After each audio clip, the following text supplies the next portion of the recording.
जय श्री कृष्णा। राधे राधे। श्री चैतन्य महाप्रभु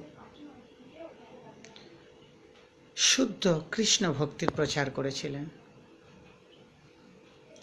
चैतन्य चरितामृते बला है आपनी आचरी भक्ति जगते शिखाय। श्री चैतन्य महाप्रभु निजे आचरणपूर्वक जगते भक्ति प्रचार करेছিলেন।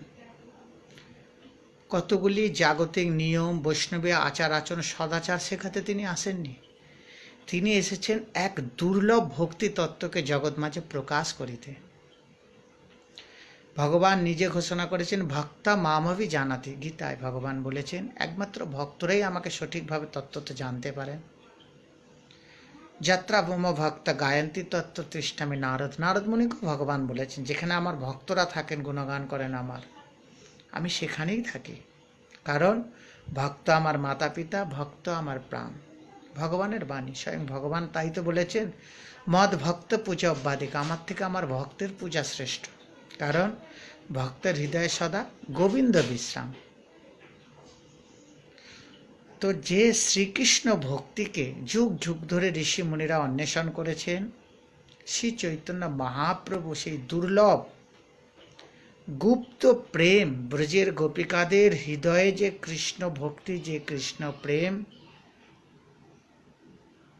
যাহা ভাগবতে বর্ণিত হয়েছে, সেই গোপীগণের প্রেম ভক্তিকে শ্রী চৈতন্য মহাপ্রভু আস্বাদন পূর্বক রূপ সনাতন গোস্বামীদের বিতরণ পূর্বক সারা জগতে দান করেছেন। হরে কৃষ্ণ বলে তিনি যে ক্রন্দন করতেন, নরোত্তম ঠাকুর বলেছেন কি লাগি কাঁদয় নীতি ইহা বুঝ ভক্ত সমাজ। হে ভক্ত সমাজ, শ্রী চৈতন্য মহাপ্রভুর নীতি কেন ক্রন্দন করিতেন তোমরা শুধু এইটুকু অনুধাবন করার চেষ্টা করো।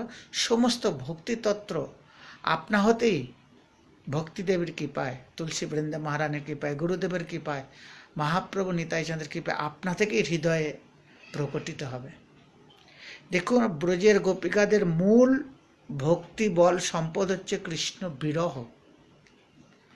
গণের হৃদয়ে যে অফুরন্ত কৃষ্ণ প্রেম, অপার ভালোবাসা শ্রীকৃষ্ণের প্রতি, যে নিষ্কাম ভক্তি, যা উদ্ধবজি পর্যন্ত বিস্মিত হয়ে গেছিলেন এই ব্রজ গোপিকাদের ভক্তি দেখে।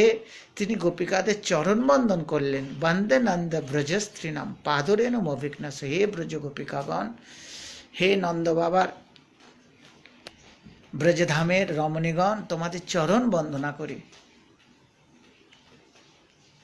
কারণ তাদের হৃদয়ে যে কৃষ্ণ প্রেম, নিরন্তর কৃষ্ণ প্রেম, কৃষ্ণ সঙ্গেও তাদের যে কৃষ্ণ ভক্তি, কৃষ্ণ বিরহ তাদের সেই একই কৃষ্ণ স্মরণপূর্বক ভক্তি, ইহা যে বিলোপ হবার নয়। শ্রী চৈতন্য মহাপ্রভু সারা জীবন গোপিকাদের এই ভাবভক্তিকে আস্বাদন করেছেন। আপনি আচরি ভক্তি জগতে শিখায়। চৈতন্য মহাপ্রভু গোপিকাদের এই কৃষ্ণ বিরহকে সারা জীবন আস্বাদনপূর্বক জগতে দান করেছেন। রূপ সনাতন আদি গোস্বামীগণ শ্রী চৈতন্য মহাপ্রভুর কৃপায় সেই দুর্লভ গোপী প্রেমা ভক্তিকে মহাপ্রভুর কৃপায় নিজের আস্বাদনপূর্বক লেখনীর মাধ্যমে লিপিবদ্ধ করে গেছেন। নরোত্তম ঠাকুর মহাশয় তাই তো লিখলেন, মহাপ্রভুর যে দুর্লভ ভক্তি ভাব তা বোঝাতে গিয়ে লিখলেন কি লাগি কাঁদয় নীতি ইহা ভুজ ভক্ত সমাজ। হে ভক্তগণ, তোমরা শুধু এইটুকু বোঝার চেষ্টা করো যে শ্রী চৈতন্য মহাপ্রভুর কেন নিরন্তর ক্রন্দন করিতেন হা কৃষ্ণ বলে। এই ভাবটা কার? এই ভাবটা ব্রজের গোপিকাদের, রাধারানীর। কৃষ্ণ বিরহে যে কৃষ্ণের মিলনের থেকে অধিক আনন্দ, যাহা রাস পর্বে আমরা দেখেছি। যখন ভগবান শ্রীকৃষ্ণ অন্তর্ধান হয়ে যায়, ব্রজ গোপিকারা পাগলিনীর মতো ক্রন্দন করে গোপী গীত কীর্তন করেছিলেন এবং তারপর ভগবান তাদের সামনে প্রকট হয়ে বলেছিলেন, হে গোপিকাগণ, তোমাদের সম্মুখে থাকলে আমার প্রতি তোমাদের হৃদয়ে যে ভাব, আমি অন্তর্ধান হয়ে তোমাদের থেকে অদর্শনে থাকিলে তোমাদের হৃদয়ে যে ভক্তিভাব তা বহুগুণ বেশি। অর্থাৎ বিরহে যে প্রাণবধূ স্মরণ চিন্তন সর্বাধিক হয়। আর শ্রীকৃষ্ণ চিন্তন স্মরণে সাক্ষাৎ কৃষ্ণই তো প্রাপ্তি হয়। শ্রীকৃষ্ণচন্দ্র এমন ভগবত তত্ত্ব, তিনি সাক্ষাৎও আমাদের সাথে থাকতে পারেন, মানুষের চিন্তনেও আমাদের সাথে থাকিতে পারেন, সেবা গ্রহণ করিতে পারেন। আর এই মানুষের সেবা সর্বাধিক শ্রেষ্ঠ আমাদের রূপানুগ ধারায় রূপ সনাতন নরোত্তম ঠাকুর তাদের ভক্তি আচরণে, ভজনের আচরণে আমাদের জগতে দেখিয়ে দিয়ে গেছেন। তাই তো আমাদের গোস্বামী ধারায় মঞ্জুরি স্বরূপে মানুষের রাধাকৃষ্ণ নিত্য স্মরণ সেবা করা হয়। গোপিকাদের শ্রীকৃষ্ণ বললেন, আমি যদি রাস পর্বে থেকে অন্তর্ধান না হতাম, তোমাদের হৃদয়ের যে এই কৃষ্ণ প্রেম, দুর্বার যে কৃষ্ণ প্রেম, আমি কিভাবে আস্বাদন করিতাম। কৃষ্ণ বিরহে তোমাদের হৃদয়ে যে ভক্তির উচ্ছ্বাস ঘটে, আমি তো সেটাই আস্বাদন করি। অর্থাৎ গোপীগণের যে কৃষ্ণ বিরহ, শ্রী চৈতন্য মহাপ্রভু এই বিরহ রসকে আস্বাদন করেছেন। তাই তো তিনি কাঁদতেন হা কৃষ্ণ বলে। দেখুন, শ্রী চৈতন্য মহাপ্রভু আপনি আচরি ভক্তি করিলা প্রচার। শাস্ত্রে শ্রীকৃষ্ণের অনেক প্রকারের ভক্তির কথা বলা আছে, দাস্যভাবে, সখ্যভাবে, বাৎসল্যভাবে, সর্বোপরি মধুর রসের অর্থাৎ গোপী ভাবামৃত আস্বাদনকারীর ভক্তের হৃদয়ে যে মধুর ভাবের বিকাশ ঘটে, সেই যে মধুর রসের ভজন, মহাপ্রভু সেই ভক্তিকে আস্বাদন করেছেন, সেই ভজনকে অবলম্বন করেছেন। তার পরবর্তীকালে তার পারিষদগণ, গোস্বামীগণ সেই রাগানুগা ভক্তি অর্থাৎ মধুর ভাবের যে গোপীগণের কৃষ্ণের প্রীতি, সেই গোপীগণের কৃষ্ণের প্রতি যে ভাব ভক্তি প্রীতি, তাহাই আমাদের গৌড়ধারার মূল ভজন অর্থাৎ মধুর রসের ভজন। ভাগবতে এই মধুর রসের ভজনের কথা খুব সুন্দরভাবে গোপী গীতের মাধ্যমে, ভ্রমর গীতের মাধ্যমে তুলে ধরা হয়েছে। সেই ভাগবতমের ভক্তিকেই, সর্বোচ্চ ভক্তিকেই চৈতন্য মহাপ্রভু জগতে বিতরণ করেছেন। আমাদের এগুলো জানার প্রয়োজন আছে। দেখুন, শ্রী চৈতন্য মহাপ্রভু ছিলেন ভক্ত শিরোমণি, দাতা শিরোমণি। তিনি যখন গম্ভীরায় থাকতেন, ভাবা যায় না তিনি সন্ন্যাস নিয়ে গম্ভীরায় সারা জগতের প্রতি তিনি একটি প্রস্তরখণ্ড অর্থাৎ পাথরের উপর মাথা রেখে তিনি পাথরের উপরই শুতেন, মেঝেতে। একসময় জগদানন্দ পণ্ডিত তার জন্য একটি বালিশের ব্যবস্থা করেছিলেন এবং একটি চাদরের ব্যবস্থা করেছিলেন। মহাপ্রভু তিরস্কার করেছিলেন যে আমি সন্ন্যাস, আমি সাধু, আমার ধর্ম ত্যাগের, বৈরাগ্যের। শীতকালে তাই তার ভক্তরা কলা পাতার ছোট না কেটে গম্ভীরায় যে ঘরে মহাপ্রভু থাকতেন পেতে রাখতেন। তবু মহাপ্রভু কখনো বালিশ, বিছানা, চাদর এগুলো গ্রহণ করেননি। সাধুতা সহজ জিনিস নয়, বহু দুর্লভ। দেখুন, সেই চৈতন্য মহাপ্রভুকে যখন রায় রামানন্দ স্বরূপ দামোদর বলিলেন যে রাজা প্রতাপরুদ্ধ, উড়িষ্যার রাজা প্রতাপরুদ্ধ আপনার দর্শন চায়, আপনাকে একবার দেখিতে চায়, আপনার নিকটে আসতে চায়। মহাপ্রভু বলিল, আমি রাজদর্শন করি না, বিষয়ের অন্ন খাইলে বিষয় হয় মন। ঠিক রাজদর্শনও বিষয় হয় মন। মহাপ্রভু এতটাই ব্রজের গোপীভাবে ভাবামৃতে, এতটাই কৃষ্ণ ভাবামৃতে মগ্ন থাকতেন, তিনি জাগতিক কোনো বিষয় গ্রহণ করতেন না, বিষয় মানুষের সঙ্গও করতেন না। কিন্তু রাজা প্রতাপরুদ্ধ এতটাই মহাপ্রভুর দর্শনের জন্য ব্যাকুল, স্বরূপ দামোদর রায় রামানন্দকে বারংবার বলিতে লাগলেন এবং তারা পুনরায় মহাপ্রভুর কাছে গম্ভীরায় বললেন, একটিবার রায় রামানন্দকে দর্শন, একটিবার রাজা প্রতাপরুদ্ধকে দর্শন দিন। রায় রামানন্দ বলিলেন মহাপ্রভুকে, মহাপ্রভু বলিলেন, এরপর যদি আমাকে পুনরায় বলো বিষয় লোকের দর্শন করতে, আমি পুরীধাম ত্যাগ করিব। আর কেউ একটাও প্রশ্ন করলেন না, আর কোনো কথা বললেন না। এই রথের সময় যখন চৈতন্য মহাপ্রভু রথ টানিতে টানিতে একটি উদ্যানের কাছে এসে বিশ্রাম নিলেন, স্বরূপ দামোদর রায় রামানন্দ রাজা প্রতাপরুদ্রের ব্যাকুলতা দেখে, গৌর প্রীতি দেখে মুগ্ধ হয়ে বলিলেন, মহাপ্রভু উদ্যানে শয়নরত অবস্থায় আছে, তুমি সাধারণ বেশে দর্শন করিতে পারো। যখন মহাপ্রভু গম্ভীরায়, জয় রাধে, ঠিক রথের সময় যখন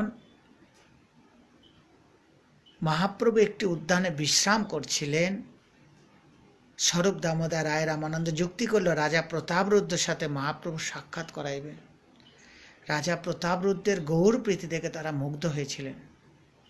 রাজা প্রতাপরুদ্র একটি সাধারণ বেশ ধারণ করে যখন মহাপ্রভুকে দর্শনে আইলেন, স্বরূপ দামোদর শিখাইয়া দিলেন মহাপ্রভু ভক্তির বশ, গোপী ভাবামৃতে নিরন্তর ডুবে থাকেন। তাই গোপীদের হৃদয়ের যে ব্যাকুলতা, গোপী গীত তুমি কীর্তন করো, তাতেই মহাপ্রভু প্রসন্ন হয়ে যাবেন। তো রায় রামানন্দ মহাপ্রভুর ভাব, হৃদয়ের ভাব জানতেন। তিনি রাজা প্রতাপরুদ্রকে একটি শ্লোক শিখিয়ে দিয়েছিলেন, যে গোপী গীতের সেই 9 নম্বর শ্লোক, সেই শ্লোকটি কীর্তন করতে করতে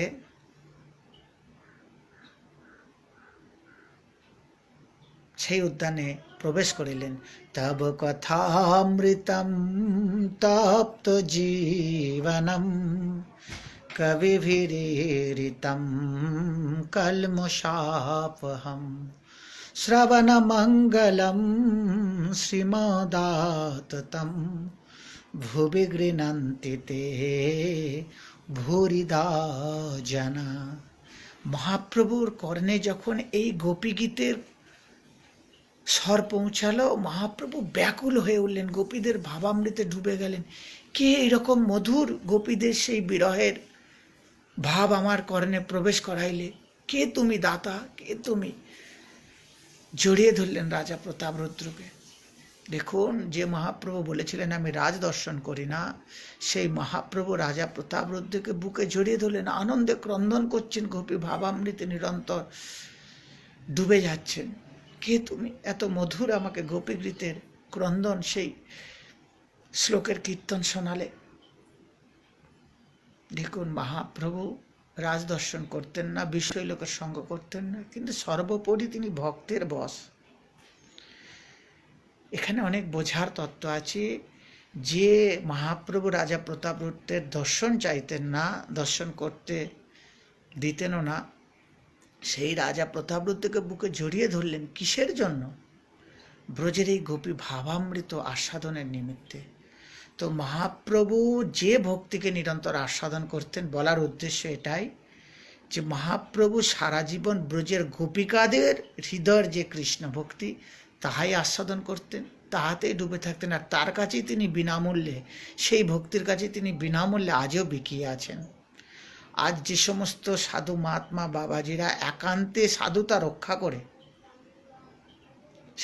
রক্ষা করে যারা একান্তে সেই গোপী ভাবামৃত হৃদয় ধারণ করে গুরু প্রদত্ত রূপ সনাতন আনুগত্যে যারা মঞ্জরি স্বরূপ অর্থাৎ গোপী ভাব, গোপী স্বরূপ ধারণপূর্বক মানুষে যারা রাধাকৃষ্ণের যুগল ভজন করছেন, আজও মহাপ্রভু তাদের কাছে বিনামূল্যে বিকিয়ে যান। কারণ মহাপ্রভু ভক্তের বশ, ব্রজের ভক্তির বশ, গোপিকাদের ভাবামৃতে বশ। তো মহাপ্রভু ধারার এটাই মূল কথা। কৃষ্ণ ভক্তির অনেক প্রকার, শোক্য, দাৎসল্য, বাৎসল্য, কিন্তু সর্বোপরি যে মধুর রস, যা রায় রামানন্দের সাথে সাক্ষাৎকারে দক্ষিণ ভারতে চৈতন্য চরিতামৃতের 8ম খণ্ডে দেখতে পাওয়া যায়, মধ্যখণ্ডে 8ম পরিচ্ছদে দেখতে পাওয়া যায়। এহ বাহ্য আগে কাহার। গীতা শ্লোক বললেন সর্বধর্মেন পরিত্যাজ্য মামেকম শরণং ব্রজ। মহাপ্রভু বলিলেন ইহ বাহ্য আগে কহার।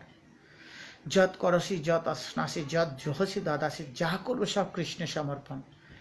ইহ বাহ্য আগে কহার। দাস্যভাবে ভক্তি এহ বাহ্য আগে কহবার, সূক্ষ্ম বাৎসল্য এহ বাহ্য আগে কহবার। মহাপ্রভু কি বোঝাতে চাইলেন? যখন ব্রজের গোপিকাদের কথা বললেন, মহাপ্রভু প্রীত হলেন, এহ উত্তম, আহা, বুকে জড়িয়ে ধরলেন রায় রামানন্দকে। সমস্ত ভক্তি, কৃষ্ণ ভক্তি মানে শ্রেষ্ঠ, কিন্তু তার মধ্যে আছে বিশেষ তারতম। ব্রজের গোপিকাদের যে ভক্তি তা হচ্ছে সর্বোত্তম, সর্বশ্রেষ্ঠ, যার কাছে ভগবান শ্রীকৃষ্ণ বিনামূল্যে বিকিয়ে যান, মহাপ্রভু বিকিয়ে যান। সেই ব্রজ গোপিকাদের ভক্তিকে যারা গুরু পরম্পরায় প্রাপ্ত করতে পারেন, দেখুন, কারণ গুরু পরম্পরা এই কারণে শাস্ত্র থেকে ভক্তি লাভ হয় না, সাধুদের হৃদয়ে ভজনের মাধ্যমে যে ভক্তি সঞ্চার হয়, সেই ভক্তি সাধু সেবার মাধ্যমে, সেই কৃপা থেকে যে ভক্তি আমাদের আসে, তাই প্রকৃত সাধনা। শাস্ত্র পড়ে আমরা জানতে পারি, কিন্তু সাধুসঙ্গ গুরু কৃপায় আমরা ভক্তি লাভ করতে পারি।